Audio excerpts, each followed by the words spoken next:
Tonight on the WHAS11 night team, a 16-year-old loses their life to gun violence. Breasia means the world to me. She was my favorite sister. Tonight, family and friends are gathered remembering her life, how they chose to honor her. Plus, the revival of the labor movement in the U.S., how its impacts are being seen right here at home this Labor Day. And then, it's time. After 3 years off, interest has once again started to accrue on student loans. Ways the Biden administration is trying to make it easier for you to start your repayments. It's all new on the night team.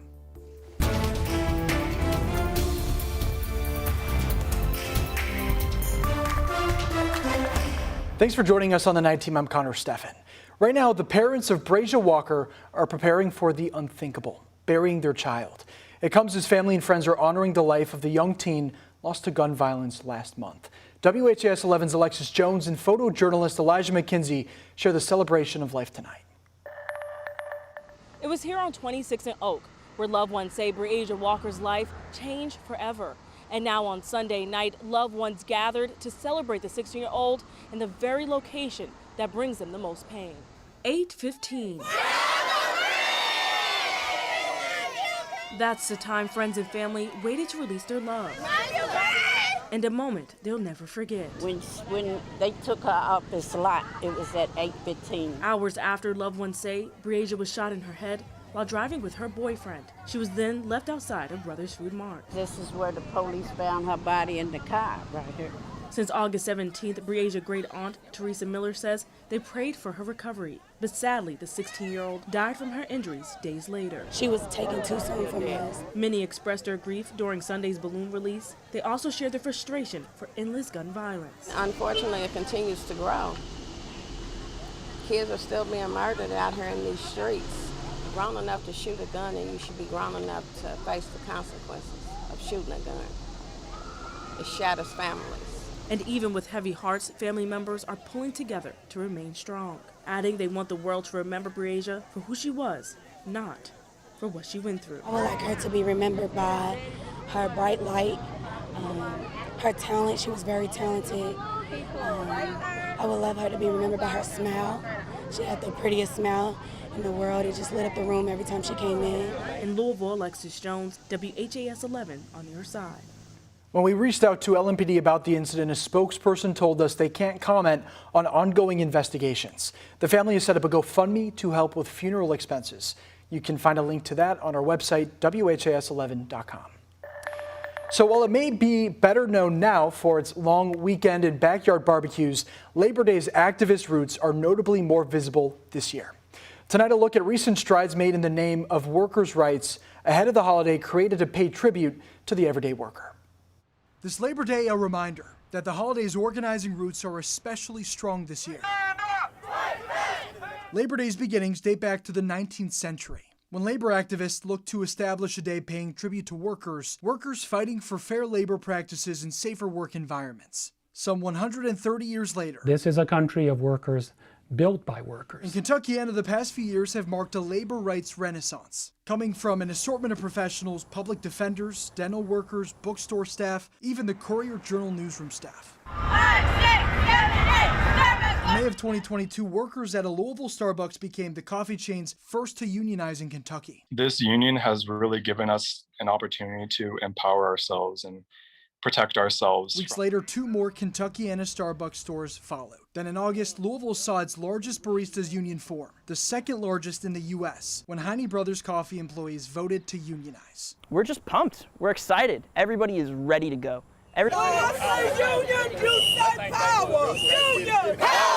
The latest movement from Kentucky workers with the local Ford Labor Union, voting just last week to authorize a potential strike if contract negotiations turn sour. We want to build vehicles. I don't want to go on strike. I want to get a good contract. Teamsters! Across the U.S., more than 273,000 U.S. workers joined unions last year. As millions prepare for a day off celebrating workers, those workers will be recognizing the work in progress. These are things too that we owe to organized labor, to workers, asserting those rights and making them meaningful for us. In other news, the city's crackdown on noisy nightlife starts today. Under Metro ABC's new zero-tolerance noise policy, businesses face penalties for any unreasonably loud noise that can be heard more than 50 feet out from their properties. While the policy isn't new, officials have been enforcing it since 2003. The stringent no-tolerance rule is. Some bar owners are voicing their concerns now, saying simple misunderstandings could deal critical blows to business. A bit of a short leash, unexpected, sudden new mandate. That's the part that we're having a tough time with, just because the situation, the noise, and the balance is a really nuanced conversation. City officials can fine businesses $2,500 on a first offense. In the past, they'd hand out warnings before citing places. A Louisville ABC spokesperson says the agency wants businesses to succeed, but also wants to make sure neighbors can enjoy peace and quiet in their homes. This is part of a two-pronged approach city officials are taking to address residents' crime and quality of life concerns. Starting this week, you'll see more LMPD officers out patrolling neighborhoods known for their nightlife scenes. That includes areas along Brownsboro Road, Bardstown Road, and Frankfort Avenue. As of now, the increased patrolling is just temporary, ending September 16th. A man who was in LMDC custody is now suing 4 officers with the jail. He's alleging they brutally beat him last year after booking him. The incident in question was caught on video we're about to show you, but first, a warning. You may find some of these images disturbing. Get off his neck. Get off his neck. Christian Lopes, who you just saw in that video, says officers threw him on the ground, put him in a chokehold, and hit him in the face repeatedly. According to an arrest citation, officers said Lopes took an aggressive stance before resisting officers. Lope disputes that being the case. He was in there for a while. When he was asking questions, in regards to how long the booking process would be, that's when he was approached by officers. They reached out for him. Then the next thing you know, they tackle him to get control of him. I was just scared for my life. I didn't really know what to do. DC Major Daryl Goodlett told us in a statement, jail officials are currently looking over the lawsuit and allegations. As of now, a court date has yet to be set. Now to Highview, where much is still up in the air for people living near the condemned homes on Applegate Lane. City officials continue to mull over options for safely disposing of chemicals and explosives found on the site. This week, the EPA told city leaders mechanically removing the chemicals would be a safe option. City officials, though, still prefer carrying out a controlled burn of the house. Neighbors see that option very differently. Well, we just hope they don't burn it up. I'm hoping they can take it apart. There's lots of things that could go wrong. It's just kind of scary, not knowing really what's going to happen when they do that.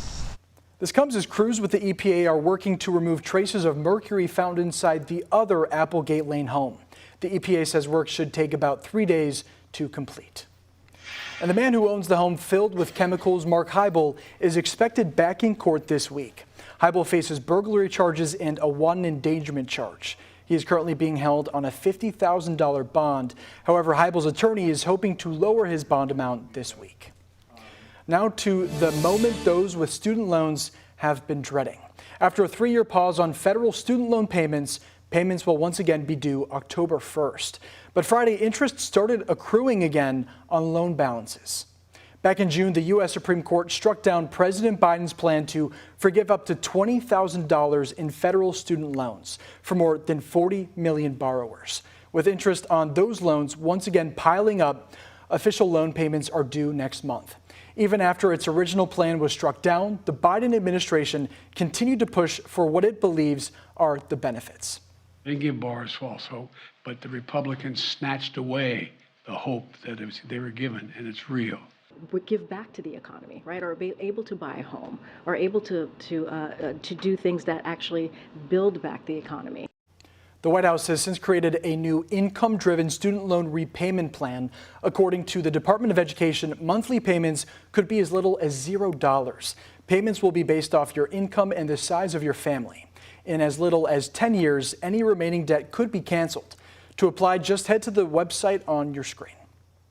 As JCPS's transportation issue begins to slowly sort itself out, parents' concerns are turning to a new problem: overcrowded buses. Superintendent Dr. Marty Polio said the issue cuts to the heart of the problem. Yes, we can reduce the amount of kids on a bus, but then we're going to have to stop transporting certain kids. I mean, there is no other way around it. I mean, that is what we've gotten down to. The heart of this whole thing is, you know, if we're going to improve efficiencies, we're going to have to make some tough decisions on who gets transported to school. The superintendent said they are watching the weeks ahead and will make any major changes around fall break. That's the first week in October. And the JCPS board has voted to lower its property tax rate, but the district will actually bring in more money. The board approved a rate of 76 cents per $100 in assessed value on real property. If your home is valued at $100,000, you'll pay $760 in school tax. This is down from last year's rate of 76.3 cents. The district said changes were made because property assessments went up, which means more tax dollars per property. JCPS expects the new rate to generate more than $711 million in revenue, up 4% from last year.